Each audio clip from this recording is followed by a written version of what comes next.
The one I've just taken. Hi, Ian. Thank you so much for joining us on the programme. Nice to talk to you. Hello, thank you. Yeah, what a great thing to wake up to. Fantastic. What an amusing and interesting gentleman you are, and how beautifully you did that. I mean, really, in fact, I had quite a lot of response in my own personal phone from my chums and everything, saying how excellent that was. Tell us about, why you decided to do it, what you feel about this idea that people in the arts simply need to retrain. It's not simple at all, is it, really, at the moment, unfortunately? No, it's not at all. I mean, I was most taken by when I first saw that people were posting up results of doing this questionnaire, and I just thought it was so silly, some of the answers that were coming through. So I decided to give it a go, and came up with things like surgeon. I don't know how on earth. I don't know what I've done in my working life that made that answer come up. Explain what it is that you do for a living. I'm a stage manager in the live events industry. So right. I've been doing that for, either being as a rigger or a stage manager or on the lighting teams for 36 years now. Yes, and so when it's questioned whether what you do is viable, you've been doing it for 3 decades or more. It's been pretty viable up till now. Yeah, worked on some amazing shows and done some, a great range of shows that I think has put a lot into the world over the years. Mm. And I mean, obviously everybody knows that if you can't make a living doing what you love to do and what you've always done and what you most wanted to do, it will be essential at some point to think of doing something else. The only problem is, of course, in a recession, absolutely everyone is in exactly the same boat, and therefore whatever you might have thought of doing is harder and harder to do because everyone's thought the same thing at the same time. So therefore, what would you want the Chancellor to do at this point? I think, first and foremost, to acknowledge the importance of the arts and what we do, and not just with the arts, but in everything that we do in conferences, and everybody that's working in rock and roll and the music business and classical music, every genre within what we do. So open acknowledgement that it's a valued and valuable business that we're in. I mean, obviously, understand that there's only so much that can be done there's only so much money that can be put in certain places. And I saw on the news last night some of that is happening, and some places where I live in North Devon and Devon in general are going to get some help. But, it's the acknowledgement, really. And what sort of acknowledgement do you want? Do you mean financial acknowledgement? I mean, there's no point the Chancellor just penning a love letter to the arts saying, my first formative experience was at Swan Lake, and oh gosh, I went to that incredible David Bowie concert and this has made me the person I am, so thank you. I mean, that'd be a bit pointless, wouldn't it? It would be, right? Yeah, yes, so what do you actually want then? How could he acknowledge it that would make a difference? Certainly with more financial help. I mean, there's an awful lot of businesses out there, such as I work at a limited company, which is just me, a stage manager, as limited because of the way that the business was changing. I chose to go limited, and obviously we've had no financial help, and I'm just one of many thousands that are in that position. Finding ways, I don't know, just to get an open discussion. There's a lot of people out there, like Plaza and what all the organisers were doing for the Red Alert and We Make Events, hashtag We Make Events and hashtag Red Alert, and maybe talk with these people that are really making the action to raise public awareness. Does that make sense? It makes sense. Meanwhile, Ian, where does that leave you in terms of actually balancing the books and also filling your days and contributing and doing all the things you've done so effectively for all these years? I mean, where does that leave you and your personal life, if you don't mind my asking? No, I don't mind at all. It leaves me wondering where on earth, my future's going to be in the live events industry.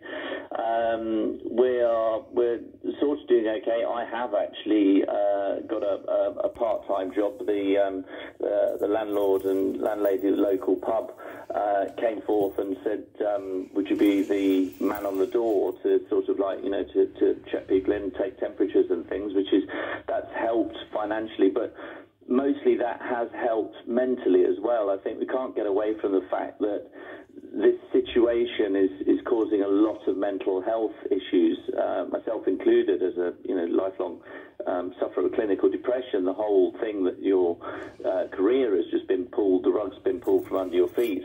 It was a terrible thing to have to deal with mentally. Yeah, I'm not in the least surprised. Do you mind my reading you a couple of emails that I've had in response to yours? Because you really have generated a great deal of response. And I'm sure you're probably finding this more and more as the day goes on. I mean, it's a terrific email you wrote, I thought, really. And this says, Venessa, thanks for picking this up. As you rightly say, it's a campaign from last year. However, it is ongoing. So I'm glad they took it down. I'm a graphic designer, and I would like to point out that the ad with Fatima on it, so this is the ballerina called Fatima, and the whole series are 1, laid out by a graphic designer, 2, hair by a hairstylist, 3, makeup by a makeup artist, 4, clothes by a fashion stylist, 5, wall made by a builder. Need I go on? And Mark says, I also took the government's retrain test, and they advised me to be, wait for this, you'll be amazed, an actor.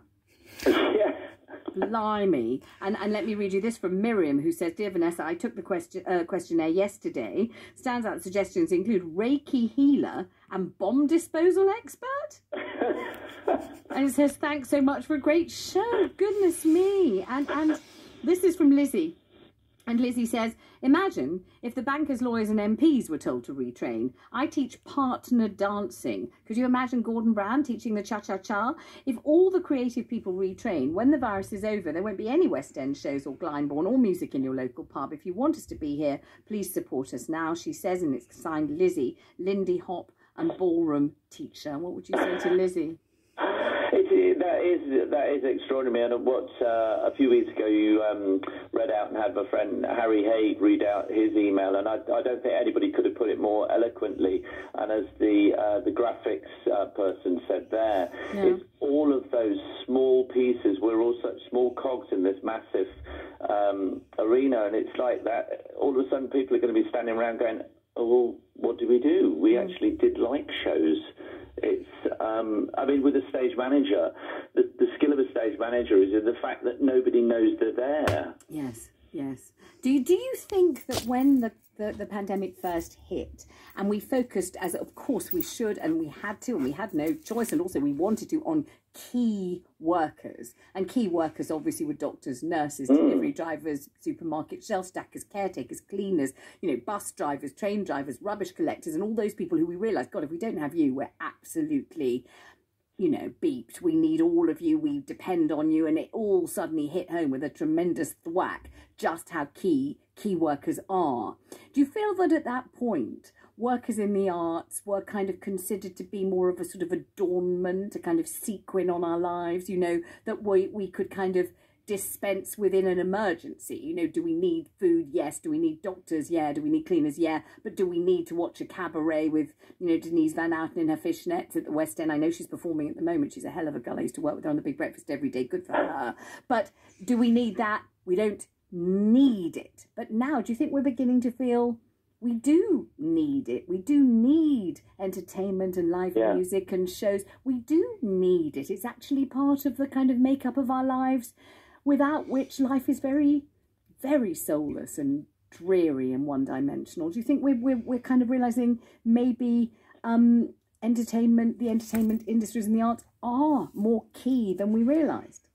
Yeah, I think we do, and in answer to the first part of that, what he was saying at first, were we just sort of swept under the carpet and thought sort of peripheral and unnecessary? I think yes, that was the general feeling, and now I think we can see that there is a realisation that we do need this, in the fact that 10 pantos are now, fingers crossed, that it's all going to work okay, and bear in mind they've only got, 8 weeks to actually bring a production into fruition, which they would normally be working on for 12, possibly 14 in the months. Whole country. I mean, my other half I know. Is a stalwart of Panto. He's been genie. He's been all sorts for years.